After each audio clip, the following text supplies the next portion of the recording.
Ladies and gentlemen, Leeds United complete their fourth signing of the summer. Welcome, Gabriel Gudmundsson. There's going to be more signings. I can feel it. They've all been tall so far, but are they going to be long staff? Are they going to be Sean? Is Sean Longstaff signing? That's what I'm trying to say.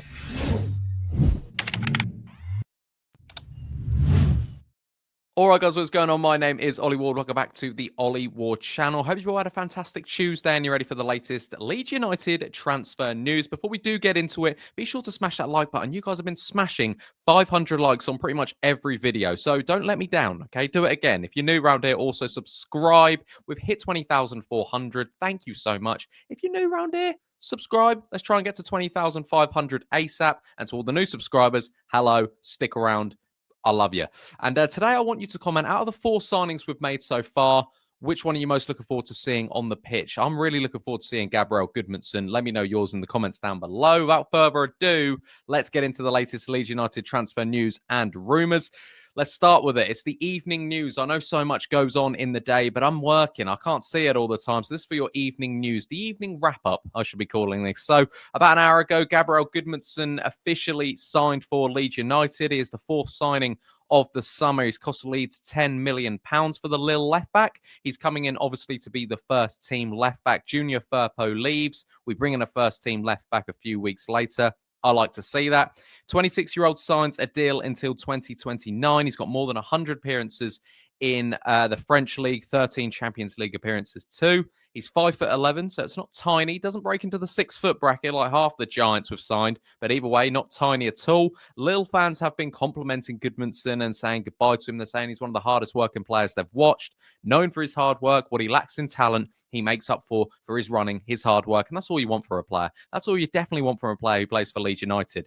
Leeds United have currently spent $30 million on 4 players. What are your thoughts on that? Are you happy? Are you underwhelmed? Let me know in the comments down below. Next up, let's talk about him, shall we? Let's talk about Sean Longstaff, and this broke officially last night from David Ornstein that Leeds United, well, it's progressed over the day, but Leeds United, according to multiple sources, Fabrizio Romano, David Ornstein, all the big ones, okay? Leeds United are close to agreeing a deal for Sean Longstaff at Newcastle. It'll be 10 million plus 2 million in add-ons. Personals have been agreed already, but Sean Longstaff himself wants Newcastle to get some money, doesn't want to leave on a free next year, which, I mean, respect. I mean, that's all you want from sort of your boyhood club. That's what you want to do. You want to give them some money back.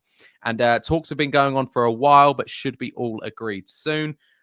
This has been a massive debate on Twitter about, is this a good signing? So underwhelming. For me, it's a solid signing. I'm not like jumping out of my seat, but it's a solid Premier League signing. He's made 147 Premier League appearances. He's played in the Champions League. One of his best performances over the last few years is against PSG in the Champions League. It's not flashy, but he's a hard worker. He can get into the box. He can score goals. We need some runners. I absolutely love this signing. I think it would be very, very, very good for Leeds United. And Newcastle are just, all they do is compliment him. And he's not going to get it. He's not better, though, than Tonali, Joelinton, Bruno. He's not better than them. So, of course, he's falling down the pecking order, which is understandable. He needs to go out and he needs to play Premier League football. And I think Leeds United have got an absolute signing on their hands there. Again, I'm not like, buzzing out of my seat, but it's solid. It's what Leeds United need. And I think it's a very sensible, again, signing. Leeds United have made sensible signings. And if you do get in Longstaff, now we need to spend money on the striker, on the goalkeeper, on the number 10. And I think Leeds United should be all sorted for the season. Yes, we might need a bit more. But I think after you get in a midfielder, maybe a couple of midfielders, you need your 10, you need your striker, you need your goalkeeper. And let's kick on for the season. Next up, we're talking Anton Stach, and contact has been made. Again, this broke late last night as well. Leeds United have made contact with Anton Stach, according to Florian Plettenberg. They want him. No official offer or bid yet. And there's been a bit of a debate as well that the signing of Longstaff, what does that mean to Anton Stach? And it doesn't rule out the signing of Stach. Leeds United want 2 midfielders. We're seeing the fee floating around of around 13 to 17 million pound for Anton Stach. I think we need both players, and I would pay not more than 20 million for Stach. Anywhere between 13 to 17 I think is perfect. And if you get him and Longstaff, then you've got Ampadu and Tanaka as well. Don't know how much game time Gruev's going to get in the middle of the park, but I think he's good for the squad. Or we could see Gruev maybe leave. I don't know. But if you look at Anton Stach, Longstaff, Ampadu, and Tanaka, I think you've got a brilliant midfield there. Next up, we're talking Vanja Milinkovic Savic, and the talks have progressed with the 6'8" goalkeeper.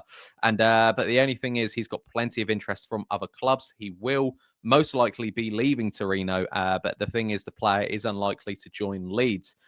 This is from Joe Donahue, just because there's a list of players that want Milinkovic Savic. Not a list of players, there's a list of teams, sorry, that want Milinkovic Savic. He is one of the goalkeepers on Leeds United's list, though, including Lucas Perri as well from Lyon. He's personally my number one, Milinkovic Savic. I wouldn't mind Perri. I think Perry's a brilliant goalkeeper as well. We had a debate in the comments yesterday about would you prefer Milinkovic Savic or Perri. Still let me know in the comments down below who you would prefer. Leeds might pay the release clause for Milinkovic Savic, which was around 20 million euros, but personals might be a problem if there are bigger clubs and more, clubs that are in the Champions League want Savic. So we'll have to see how this one goes. And can you blame him? Leeds United are a team right now, newly promoted, don't have the pull because we might not be a Premier League team next year. And that's understandable from, players' point of views. You've got to sell the project, but sometimes players have got to think about their careers, really.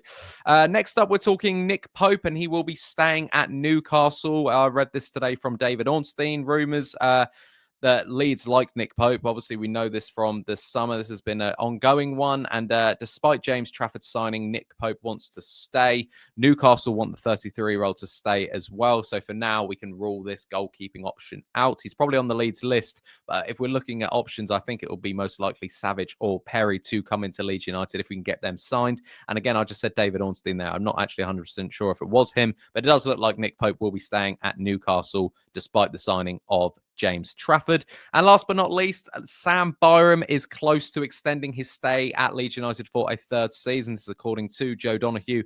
The 31-year-old qualifies as a homegrown player. Leeds United need 8 homegrown players. He will be the backup left-back for Gudmundsson. And I've put here, need better, or is it a deserved contract? You kind of knew when they put the release out of Solomon, Joe Rothwell, and Junior Firpo, that, and obviously Gulavogi as well, there was no sort of talk about Sam Byram, so you kind of knew that maybe he was going to be signing on. And I think it's deserved, but also we need better. I mean, if Gudmundsson got a career-ending injury, fingers crossed he doesn't, do you want Sam Byram playing in the Premier League for the rest of the season? I don't know. I love Sam Byram on a personal level, but we'll have to see how that one goes. But congratulations to him to get that third season under his belt. Daniel Farke loves him, so we'll have just to see how that one goes. Guys, I've been Ollie Ward. You guys have been excellent. Running through the news one more time. Gudmundsson signs officially. Longstaff close to agreeing a deal. Stach contact made. Savic talks have progressed. Nick Pope staying at Newcastle. And a Sam Byram new contract. Guys, I've been Ollie Ward. You guys have been excellent. I'll be sure to catch you in the next video. Be sure to smash that like button, subscribe if you're new. And yeah, I'll see you very, very soon. Cheery. Do it back. Oh.